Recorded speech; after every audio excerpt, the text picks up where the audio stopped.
ब्रह्मानंदं परम सुखदं केवलं ज्ञानमूर्तिं द्वन्द्वातीतं गगनसदृशं तत्त्वमस्यादिलक्ष्यम् एकं नित्यं विमलं अचलं सर्वधी साक्षिभूतं भावातीतं त्रिगुणरहितं सद्गुरुं तं नमामि। अखण्डमण्डलाकारं व्याप्तं येन चराचरम् तत्पदं दर्शितं येन तस्मै श्री गुरुवे नमः। अज्ञानतिमिरान्धस्य ज्ञानाञ्जनशलाकया चक्षुरुन्मीलितं यस्य तस्मै श्री गुरुवे नमः।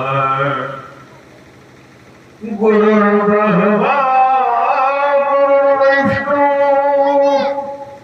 गुरुर्देवो महेश्वर गुरुः साक्षात् परब्रह्म तस्मै श्री गुरुवे नमः। प्रेम से बोलिए गुरुदेव भगवान की जय। हमारे बीच आज विराजमान पूज्य दिव्यानंद जी महाराज जो अयोध्या से पधारे हैं, हमारे सामने उपस्थित आप सब रामानुरागी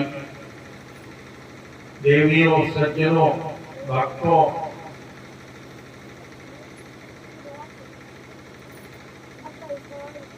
कुछ भी प्रारंभ करने से पूर्व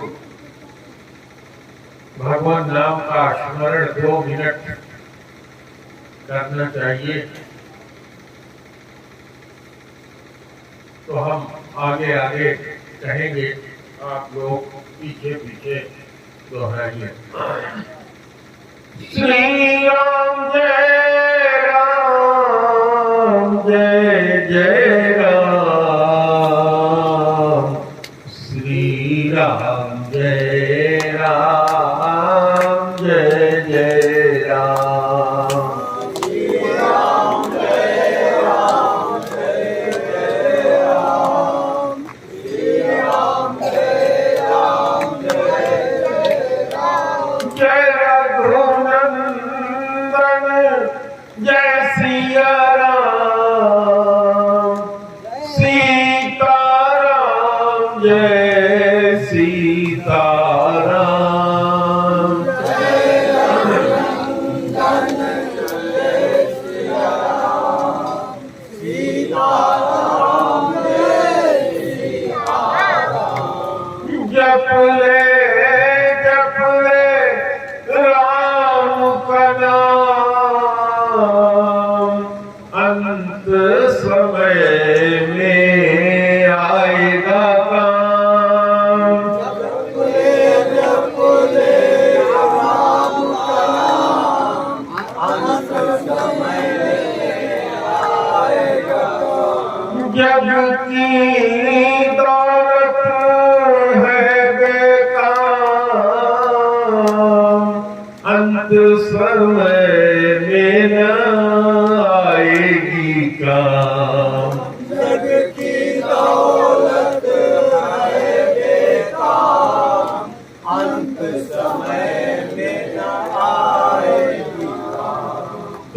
जप ले आठों याम, राम का नाम, राम का नाम। जप ले आठों याम, राम का नाम, राम का नाम। जप ले राम का नाम, आठों याम, आठों याम। जप ले राम का नाम, आठों याम, आठों। जो अपन चाहो कल्याण, सुजस सुमति शुभ गति शुभ धाम। जो आपन चाहो कल्याण, सुभग सुभग सुभगी सब धाम। तो जप ले राधे श्याम, जप ले सीताराम। जप ले राधे श्याम, जप ले सीताराम। राम का नाम, राम का नाम, जप ले राधे श्याम। जप ले राम का नाम, जप ले राधे श्याम। एक बार प्रेम से बोलो गुरुदेव भगवान की जय।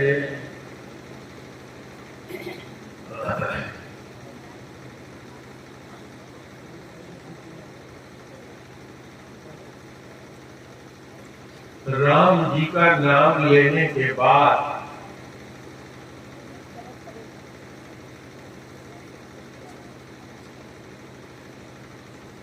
अलग अलग देवताओं का सुमिरन वंदन आवश्यक नहीं।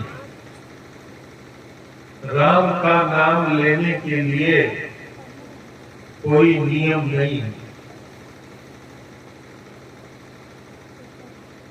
स्नान करना,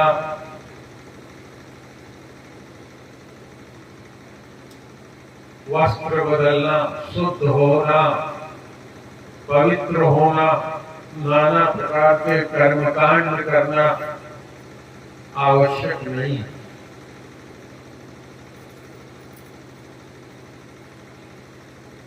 राम का नाम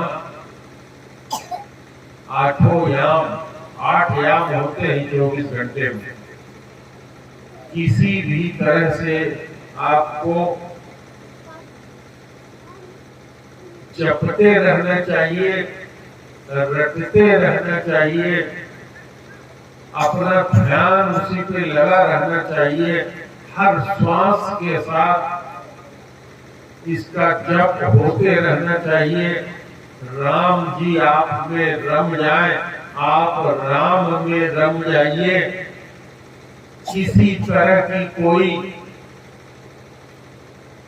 व्यवस्था करने की, अगन्यास करने की, दिगन्यास करने की कोई आवश्यकता नहीं है। आज हम लोगों की कथा चौथे दिवस में प्रवेश कर रही है। माता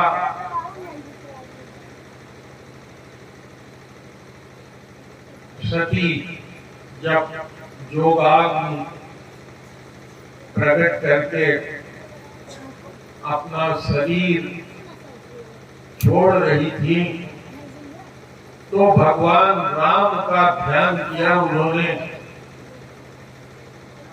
कि हे प्रभु, आपकी कथा न सुनने के कारण मुझे यह मोह उत्पन्न हुआ,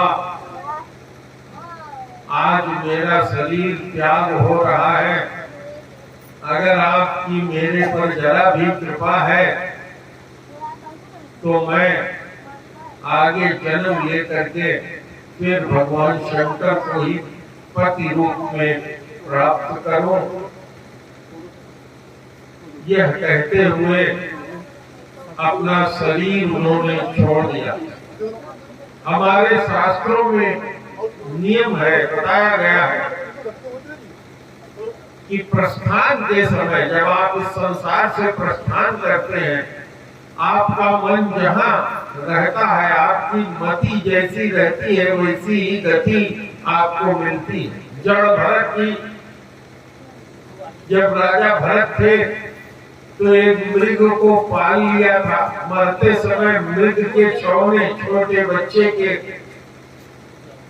बारे में उनका मन लगा था, तो उनको मृग जोनी में जाना पड़ा। माता सती का मन भगवान शंकर में लगा था और माता सती राजा हिमांचल के घर में जाकर पुत्री के रूप में पैदा हुई।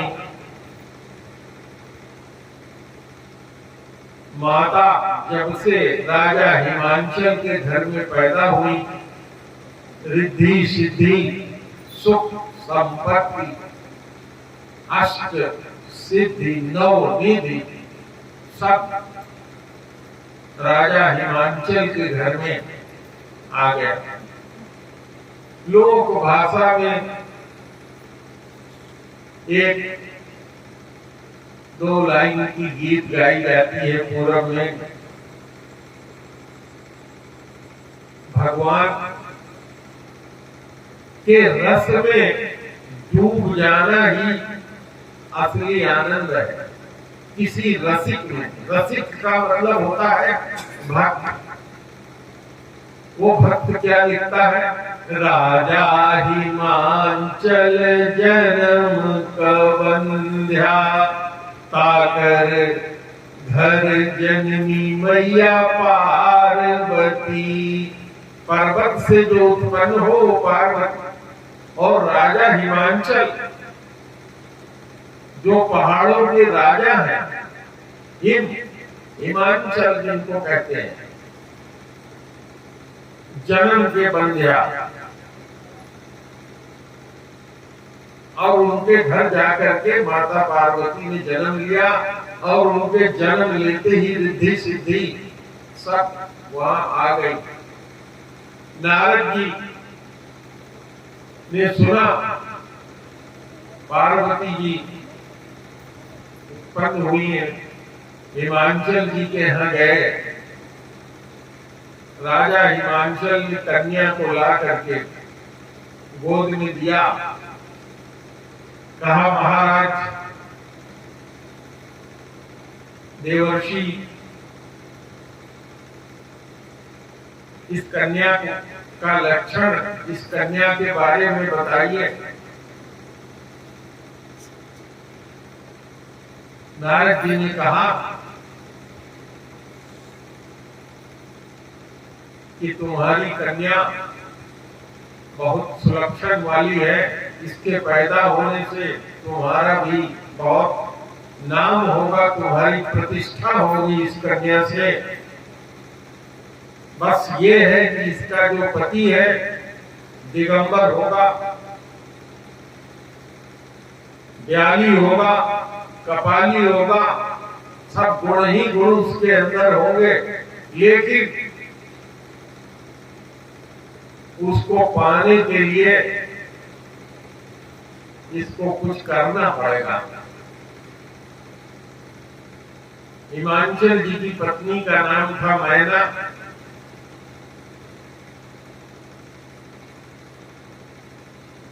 नारद जी की भाषा बड़ी गूढ़ थी, मृदुल थी, वो समझ नहीं पाई। पति से जाकर के पूछा कि महाराज, नारद जी ने क्या समझाया? पति देव ने कहा कि कन्या बड़ी सुलक्षणा है, हम लोगों का बहुत नाम होगा,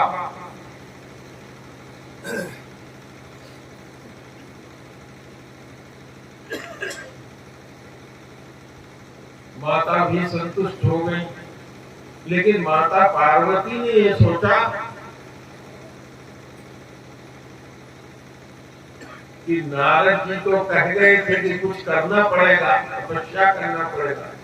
तो माता जी ने एक दिन अपने माँ को सुनाया कि हे माँ, आज मैंने स्वप्न देखा है, एक ब्राह्मण आया है स्वप्न में और कहता है कि यदि तुम्हारी कन्या तपस्या करे तो जो होनहार है उसको भी भगवान शंकर भावी मेट सकहि त्रिपुरारी।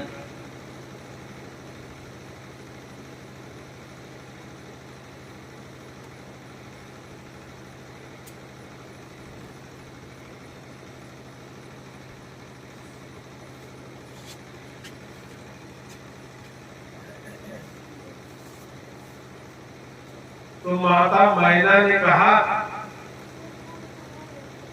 कि मेरे ये बात समझ में आई नहीं। उनके पति ने समझाया कि इसका मतलब ये है, नारद जी ने भी कहा था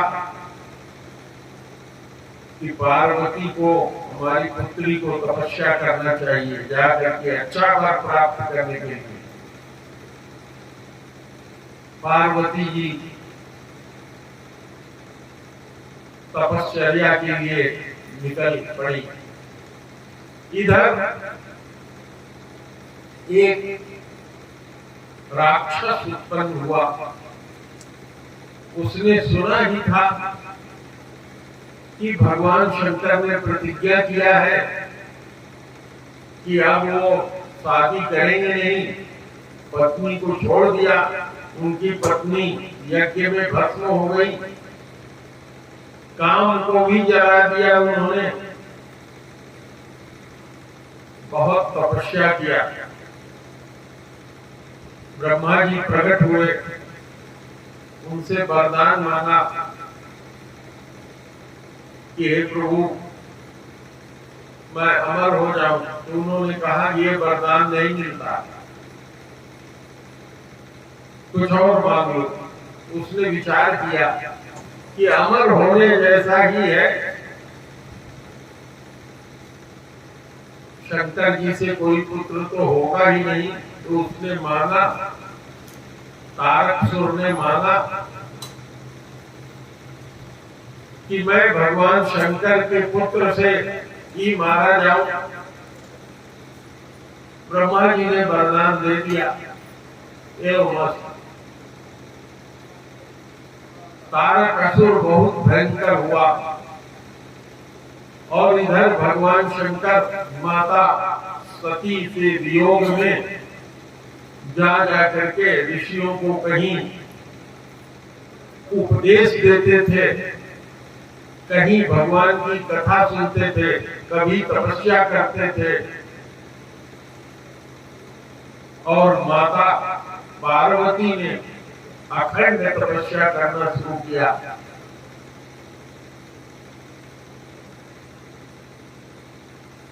कुछ दिनों तक सूखी पत्तियां जो जमीन पर गिरती थी उसको खा करके तपस्या करना शुरू किया, इसलिए उनका नाम अपर्णा भी पड़ गया।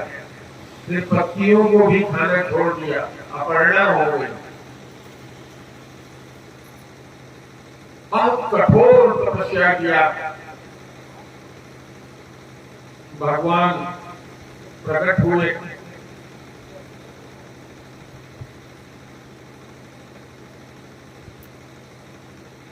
राम जी प्रकट हुए। तपस्या वो राम जी का कर रहे थे।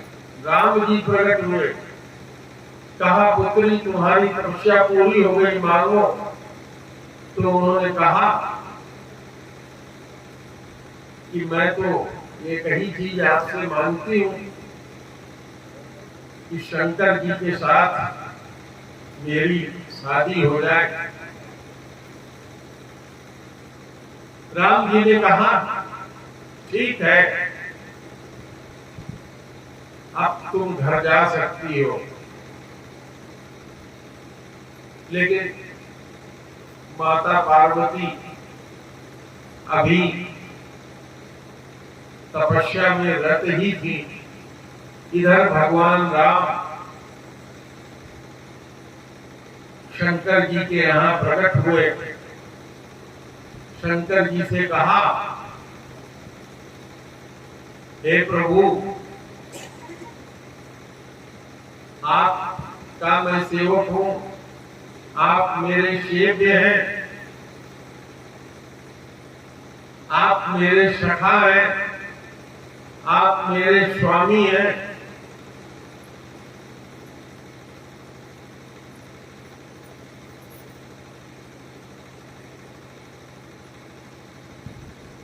तो भगवान शंकर तो उपासना राम जी की करते ही हैं।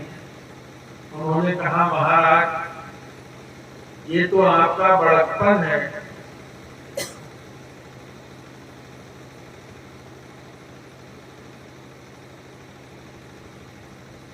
आप मेरे जैसे दास को सम्मान दे रहे हैं। उन्होंने कहा, नहीं, हे शिव,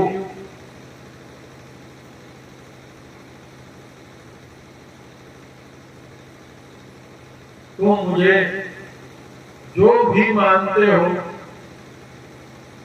लेकिन मैं तुमसे एक चीज मांगता हूं, ये मांगे से हमको दे दो।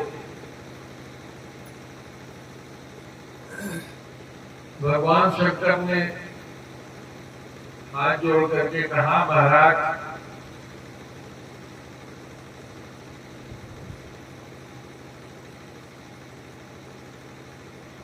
आज्ञा कीजिए। राम जी ने कहा कि जब से सती ने शरीर छोड़ा है, पार्वती के रूप में जन्म लिया है, बहुत अखंड तपस्या उसने किया है। मैं वरदान में उससे कहा आया हूं, अगर मेरे ऊपर आप प्रसन्न हो तो मुझे मांगे से यही दे दो कि उससे शादी कर लो।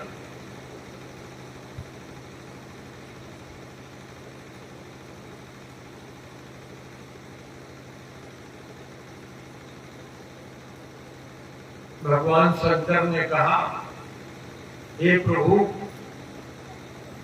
ये आपका बड़प्पन है, सेवक को सम्मान दे रहे हैं आप चाहें और न हो, ये कहां संभव है। भगवान से कह के ठीक है, मैं आपकी आज्ञा का पालन करूंगा। शंकर जी फिर तपस्या में बैठ गए। मन में उनके वैराग्य बहुत ज्यादा उत्पन्न हो गया था। वैराग्य का मतलब होता है राग का बीत जाना।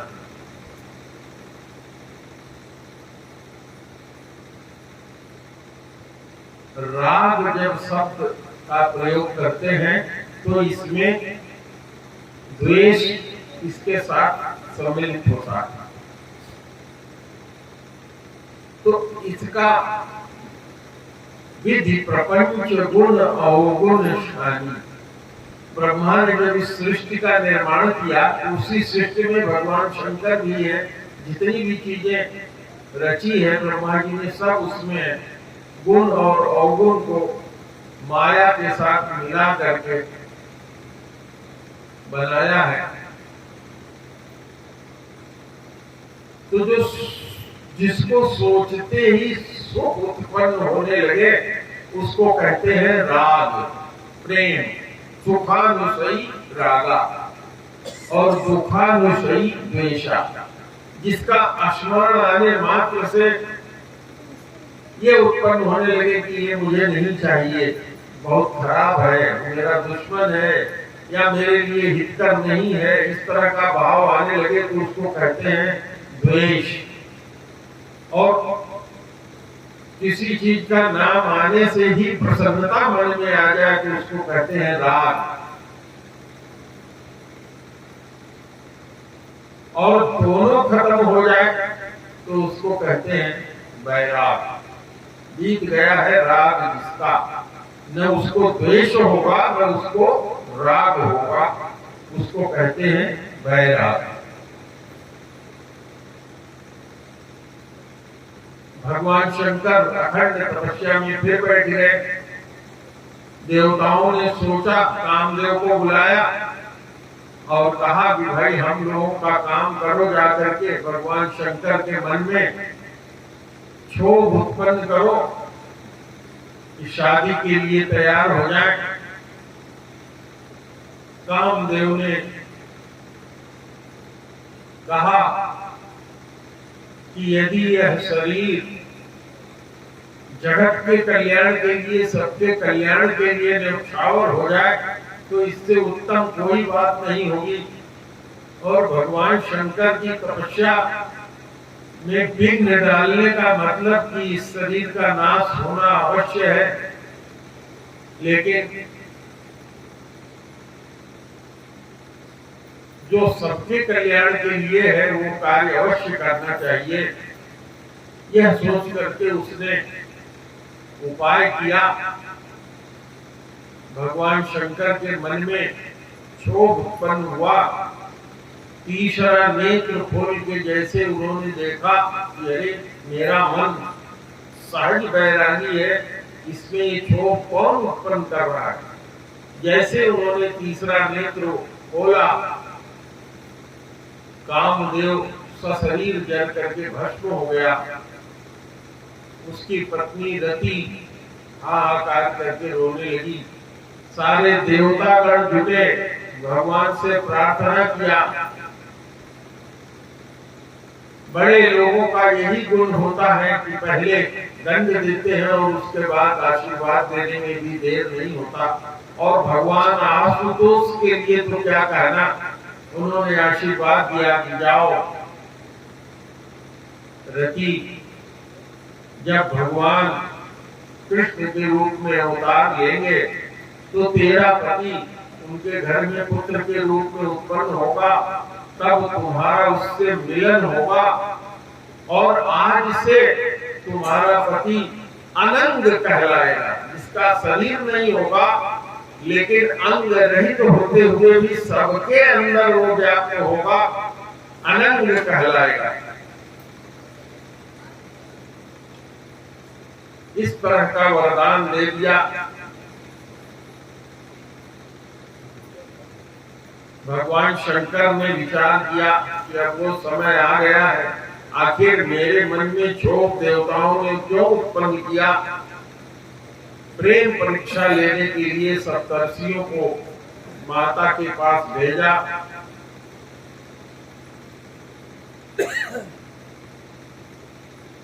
माता जी को सप्तर्षियों ने जाकर के नाना प्रकार से समझाया।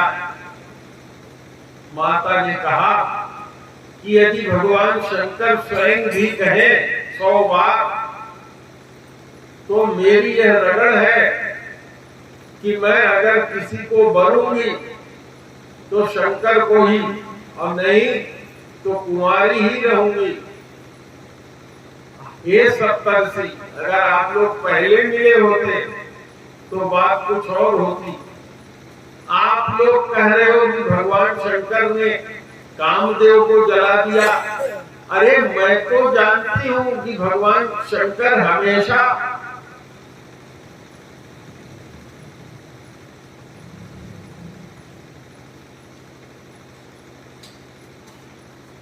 भगवान शंकर को आप लोग यह सोच रहे हो कि कामदेव को जला दिया। हमारे लिए तो हमेशा शंकर योगी रहे,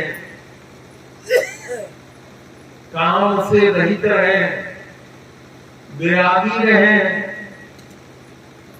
लेकिन मैं तो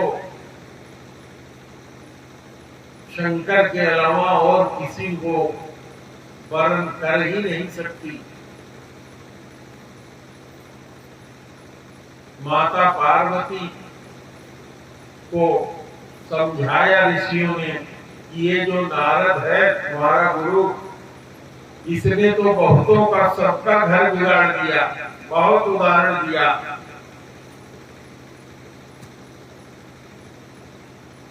तो माता पार्वती ने कहा, गुरु के वचन प्रतीत न जाहि, सपन सुख संपत्ति नहीं ताहि। जिसको अपने गुरु के वचन पर विश्वास नहीं है, उसको सपने में भी सुख और संपत्ति सपने में भी नहीं मिल सकती। वास्तव की तो बात भूल जाओ।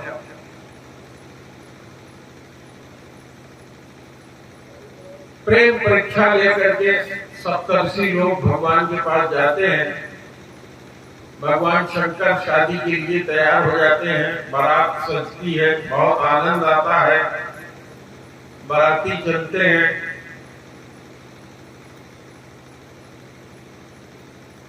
भगवान विष्णु राम जी भी अपनी बारात लेके चलते हैं।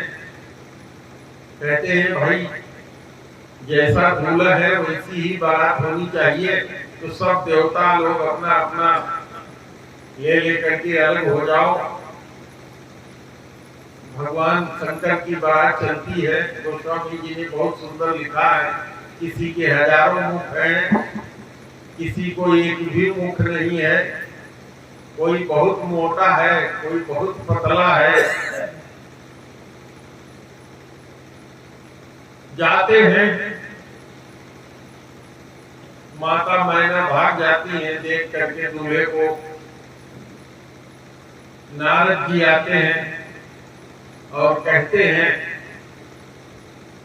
कि हे मैना, पहले तुम हमको ये बताओ कि पार्वती तुम्हारी कन्या है कि तुम पार्वती की कन्या हो। नारद जी ने जब कहा, प्रेरित किया, माता मैना ने देखा। क्या देखा?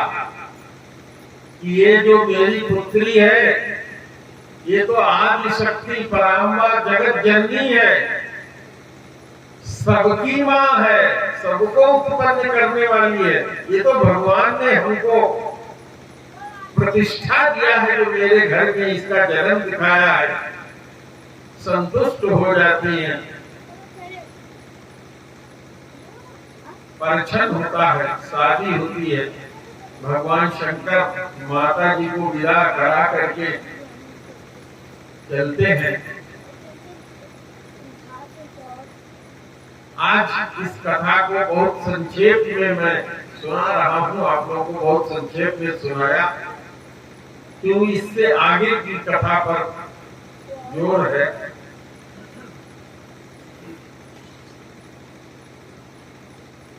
भरद्वाज जी ने पूछा था अपने गुरुदेव याज्ञवल्क्य जी से, और याज्ञवल्क्य जी ने ये कथा सती जी के मोह का और भगवान के शंकर की ब्याह का सुनाया और पूछा कि बताओ याज्ञवल्क्य जी। तो उन्होंने कहा, महाराज बहुत बढ़िया कथा आपने सुनाया।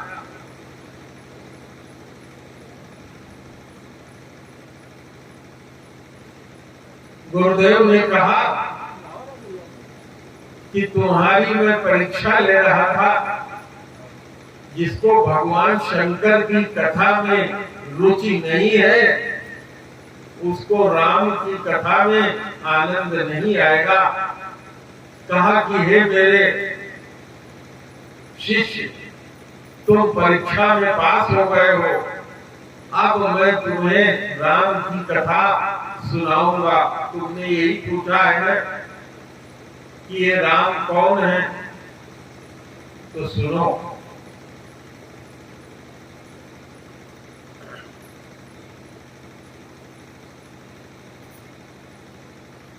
हम सब लोग मोह में पड़े हुए, और माता सती का मोह क्यों हुआ?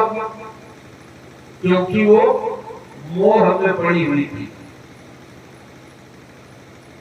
बताने पर भी बात नहीं माना, समझाने पर भी नहीं समझा, कथा सुनने गई थी, कथा में मन नहीं लगाया। आप लोग भी कथा सुनने आए, अगर बैठोगे यहाँ मन कहीं और होगा तो कथा ऊपर से बरसेगी और पानी जैसे ऊपर से गिरता है चली जाएगा, बह जाएगा, निकल जाएगा, बचेगा कुछ नहीं। भगवान शंकर की कथा सुनाने का मतलब क्या है, क्या तत्व है? गंगा जी आती है, नहाते कैसे हो? जल से। जल ऊपर डालते हो सब बह जाता है। लेकिन भागीरथी ने जब गंगा जी को मांगा तो गंगा जी कहाँ आके रह गई? भगवान शंकर की जटा में।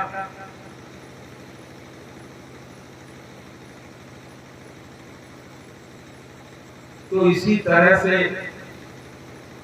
अगर कथा सुनोगे, कथा एक ऐसी चीज है जो आपको भगवान के नाम, भगवान के रूप, भगवान के गुण, भगवान के लीला, भगवान के धाम, भगवान के परिकर, इसमें सब कुछ सम्मिलित है। और आपसे पहले दिन से ही चर्चा हो रही है कि यदि एक में भी मन लग जाए, एक भी मिल जाए तो जो आप चाहते हैं वो हो जाए।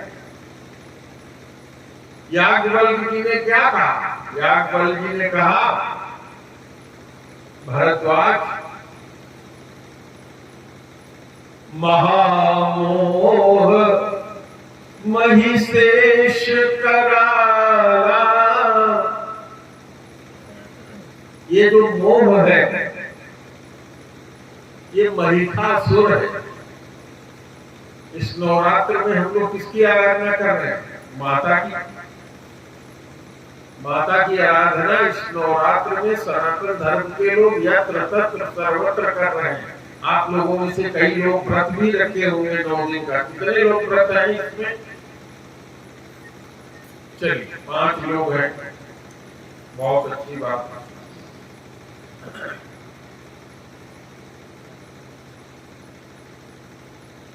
महामोह महिषेश विशाला और राम कथा का लिखा कराला। उन्होंने समझाया कि ये जो महामोह है, महामोह तम अपुंज जासु वचन रविकर निकर। बताया सबसे पहले कहाँ जाना होगा? गुरु के पास। और गुरु के पास अगर गए तो गुरु क्या कर देगा? विमल मति दे देगा। विमल मति, बुद्धि की कथा कल परसों हमने सुनाया था, उसकी बड़ी बहन छोटी बहन का, दोहराना उचित नहीं है। तो जब निर्मल मन हो जाएगा तो गोस्वामी जी क्या लिखते हैं? वो घर ही विमल विलोचन ही के अमित ही दोष दुख भव रजनी के। फिर होगा क्या? सूझे ही रामचरित मणिमालिक। कैसी? अगुप्त प्रगट जन जोगी खानिक। कैसे? यथा स्वंजन अंजितृग साधक सिद्ध सुजान और कौतुक देखहि शैलवन भूतल भूमि निधान। तो गुरु की कृपा, क्योंकि गुरु तुम्हें विमल विवेक देगा। और जब विमल विवेक होगा तभी ये कथा समझ में आएगी।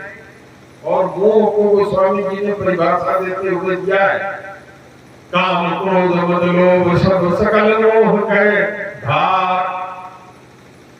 हमारे अंदर की जो कामना है, कामना को हम मिटा नहीं सकते। ये कामना ही है जिसके कारण इस संसार का गठन हुआ है। काम ही है, काम अगर मिट जाए कुछ नहीं रहेगा। संसार की सृष्टि खत्म हो जाएगी। क्रोध मिट जाए, सृष्टि नहीं रहेगी। मद मिट जाए, सृष्टि नहीं रहेगी। लोभ मिट जाए, सृष्टि नहीं रहेगी। तो कहा भगवान ने जानबूझ करके इन 5 तत्वों को इसमें डाल दिया। काम, क्रोध, मद, लोभ, सकल मोह के दास।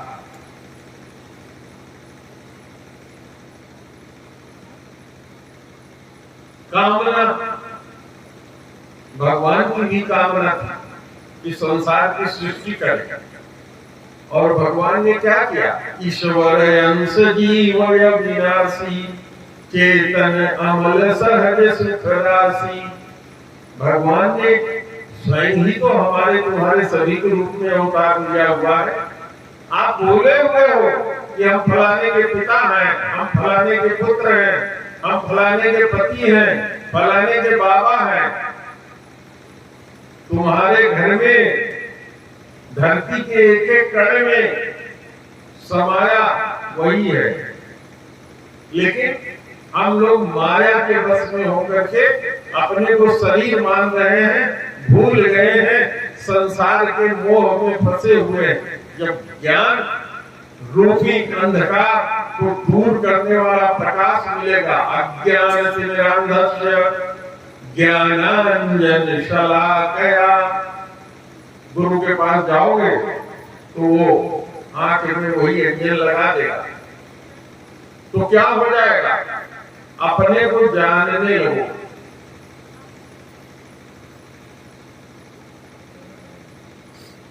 तो जब हम लोग पैदा हुए, हमारे आपके सबके हृदय में कौन निवास करता है? भगवान। भगवान ही है। भागवत में आप सुनते हैं, जानते हैं।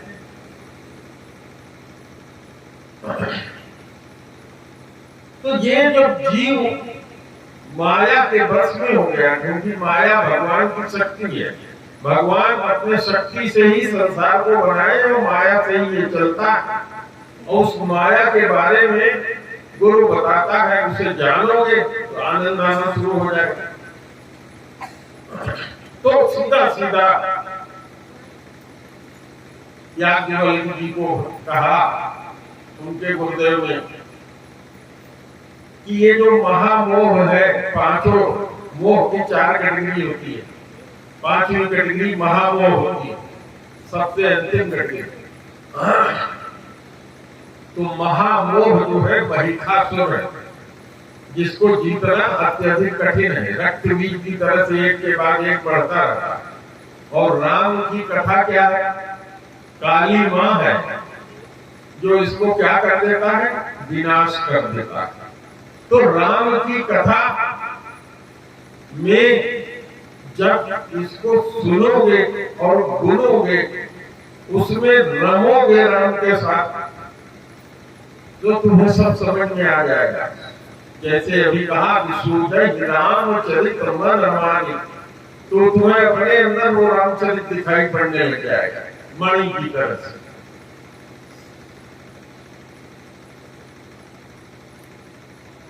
तो करना क्या होगा?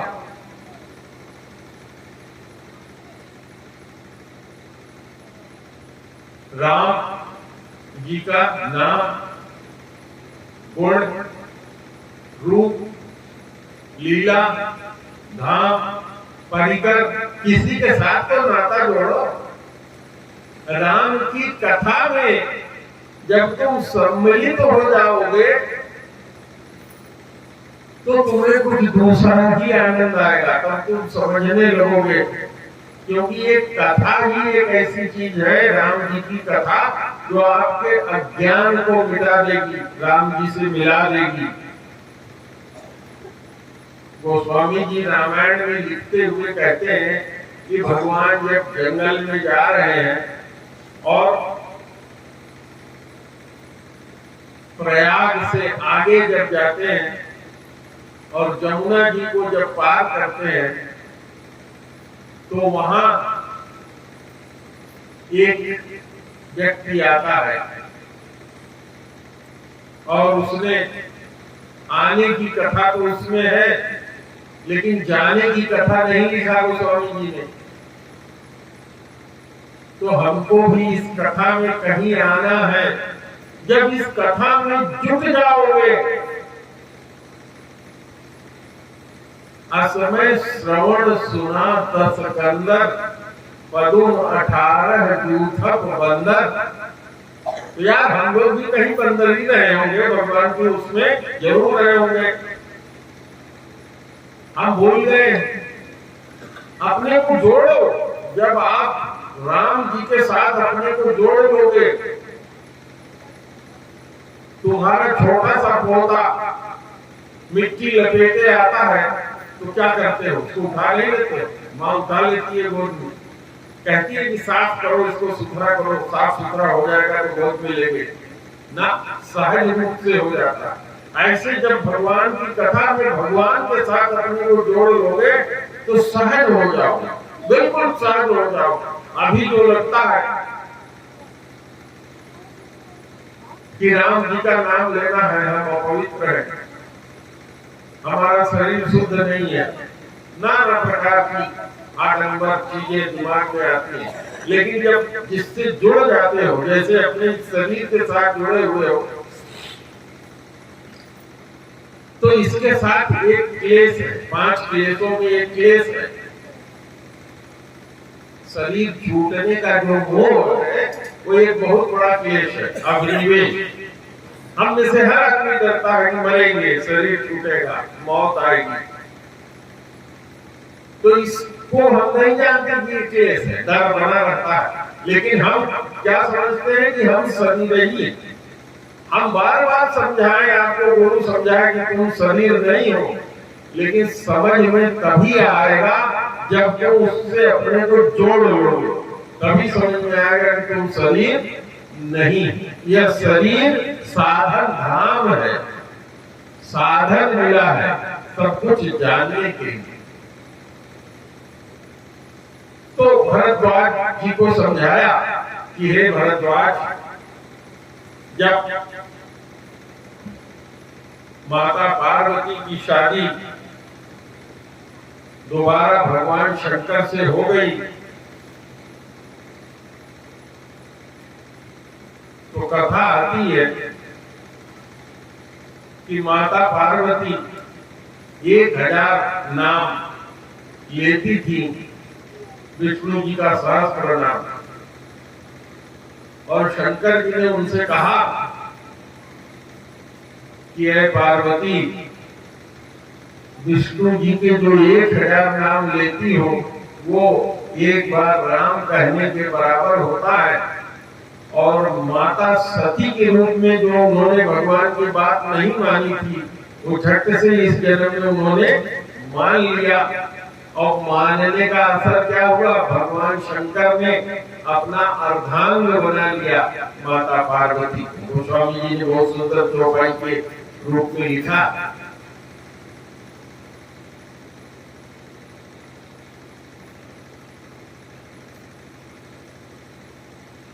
तो जब पार्वती के शरीर में आ गई तो उन्होंने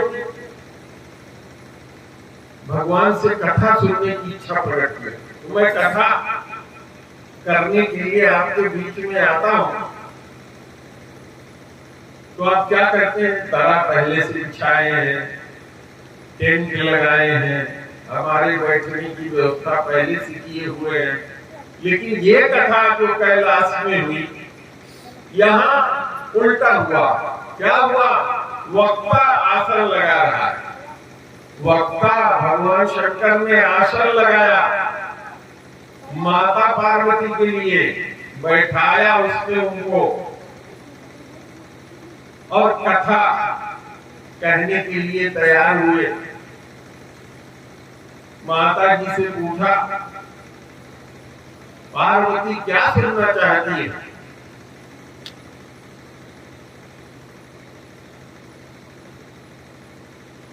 तो माता पार्वती ने कहा कि हे प्रभु, संत पुराण सब नीति इस तरह से कहते हैं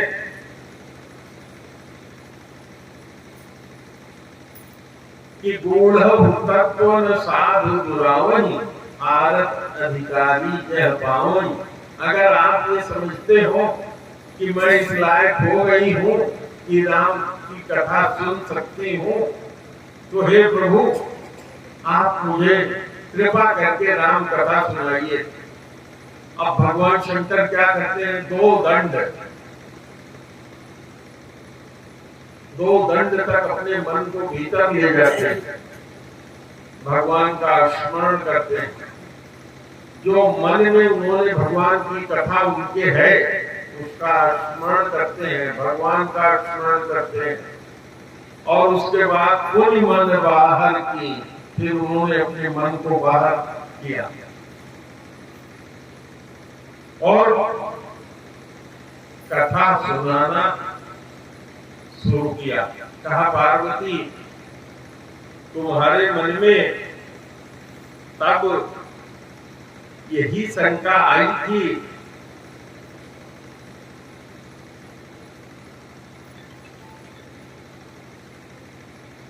कि ये राजा के राजकुमार जिनको मैंने सच्चिदानंद कहा था और जिनको वेद भी नहीं जानता,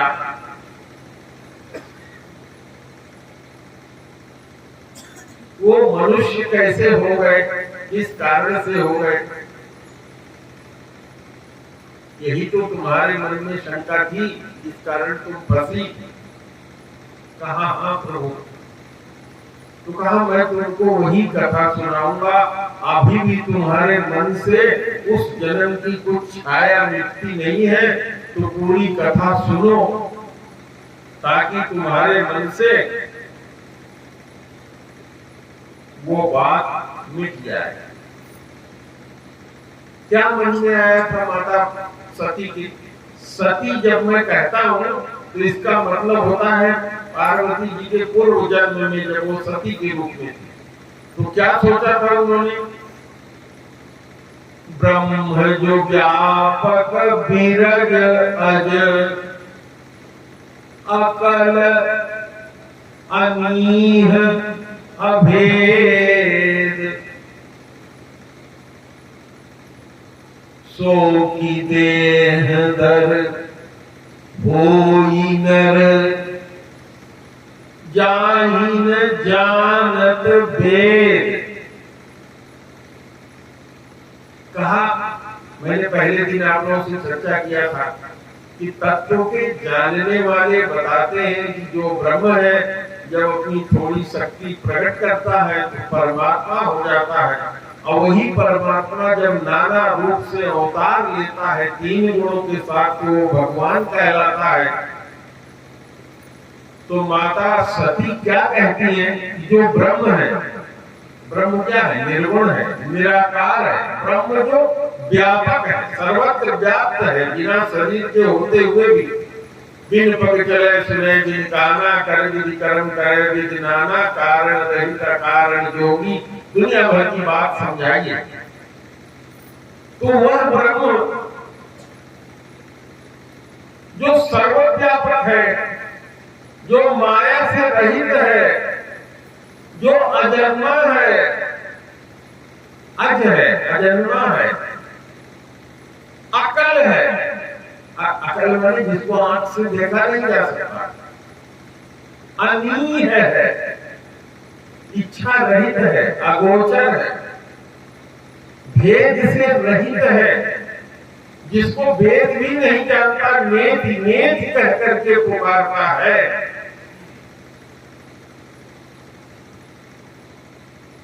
क्या वो देह धारण करके तीन गुणों में आकर के मनुष्य शरीर धारण कर सकता है? सो की देह धर कोई नर जाहिन जानत ले, जिसको वेद भी नहीं जानता वो मनुष्य शरीर में आएगा। कहा यही तो शंका तेरे मन में आई थी जब तुम सती शरीर में थी, व्याकुल हो गई थी, बहुराई थी, तो सुनो पार्वती, भगवान के जन्म के, भगवान का शरीर धारण करके अनेक कारण है शरीर धारण करने का। कोई एक कारण नहीं कहा जा सकता कि इस कारण से भगवान ने मनुष्य का रूप धारण किया, शरीर धारण किया। नाना कारण है, लेकिन एक दो कारण मैं तुमको सुनाता हूं। कहा एक बार की बात है, नारद जी ने भगवान को श्राप दिया, जिसके कारण भगवान को मनुष्य रूप धारण होकर के आना पड़ा। माता पार्वती ने कहा रुक जाओ प्रभु, रुक जाओ। अरे मेरे गुरुवर, जिनकी कृपा से तपस्या करके मैंने आपको प्राप्त किया है, अरे कौन सा ऐसा कारण आ गया कि उन्होंने भगवान को श्राप दे दिया।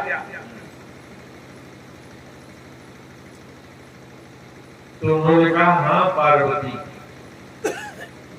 ऐसा ही हुआ है।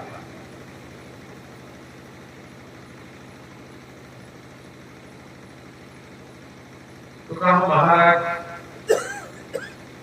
मैं जानना चाहती हूँ, और कारण तो आप बाद में सुनाइएगा, पहले हमको यही सुनाइए कि ऐसा क्या कारण हुआ। तो भगवान शंकर ने कहा कि हे पार्वती, एक बार की बात है, नारद जी अपनी वीणा लिए नारायण नारायण करते हुए तुम्हारे पिताजी के क्षेत्र में, हिमगिरी क्षेत्र में चले जा रहे थे। नारद जी को श्राप है, तुम्हारे पूर्व जन्म के पिता ने श्राप दिया था उनको, दक्ष ने, कि 2 मिनट भी कहीं वो रुक नहीं पाते। तो एक सुंदर गुफा देख करके, जिसके सामने नदी बह रही थी, बहुत सुंदर दृश्य था। भगवान का नाम स्मरण करते करते उनकी जो श्राप उनको मिला था, उसकी गति रुक गई और उनकी अखंड समाधि लग गई।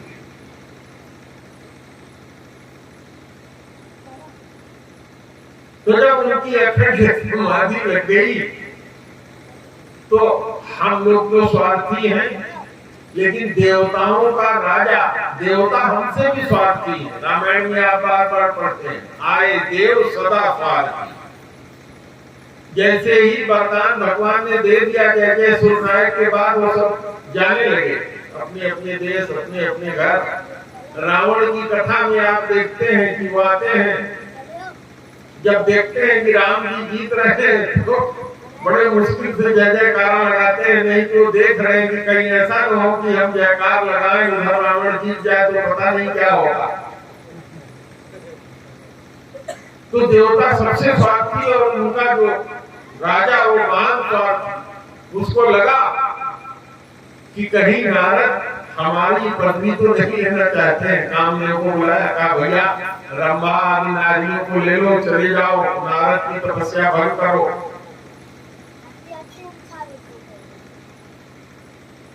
कामदेव वहां बसंत ऋतु जैसा तो पहले ही था, कामदेव वहां पहुंचा, उसने सुंदर वसंत का निर्माण कर दिया। गायन वादन होने लगा।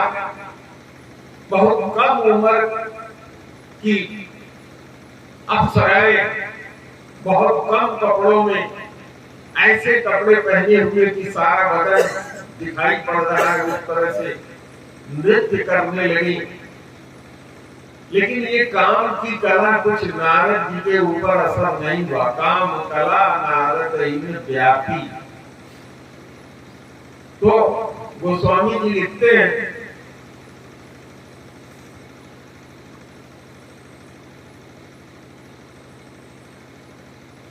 कि भगवान जिसकी रक्षा कर रहे हो,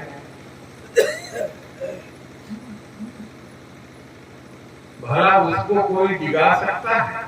क्योंकि वो तो राम राम राम जप रहे थे, नारायण नारायण जप रहे थे, जिससे उनका मन लग गया था, अखंड समाधि लग गई थी, और उस नाम के प्रभाव से ही श्राप की गति बाधित हो गई थी, और उन्हीं के नाम के प्रभाव से वो कवच जो उनको प्राप्त हुआ था, कामदेव फेल हो गया, प्रणाम किया और जाके इनके दरबार में सारी कथा सुनाया। लेकिन नारद जी को क्या लगा, अरे हमारे बड़े भाई शंकर ने इन काम को केवल विजय नहीं किया था, मैंने भी विजय कर लिया काम का। और कामदेव ने जब प्रणाम किया तो उसके ऊपर जरा भी क्रोध उन्होंने नहीं किया। कहा भगवान शंकर ने तो क्रोध करके उसको जला दिया।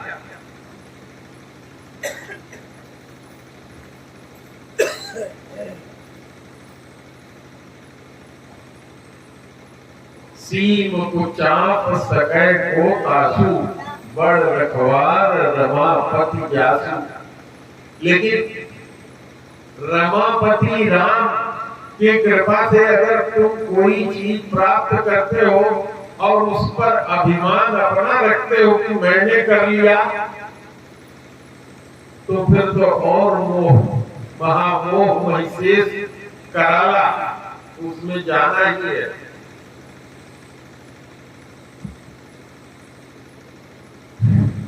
नारद जी उठे और सबसे पहले भगवान शंकर के यहाँ पहुंचे और जाकर के सारी कथा सुना दिया। भगवान शंकर ने कहा बहुत अच्छी बात है, मैं जानता हूँ, लेकिन जिस तरह से ये कथा तुमने मुझे सुनाया है, अगर कभी जाना भी हो भगवान विष्णु जी के पास, राम जी के पास, तो उनको ये कथा न सुनाना। लेकिन उनका मन कहाँ मानता है।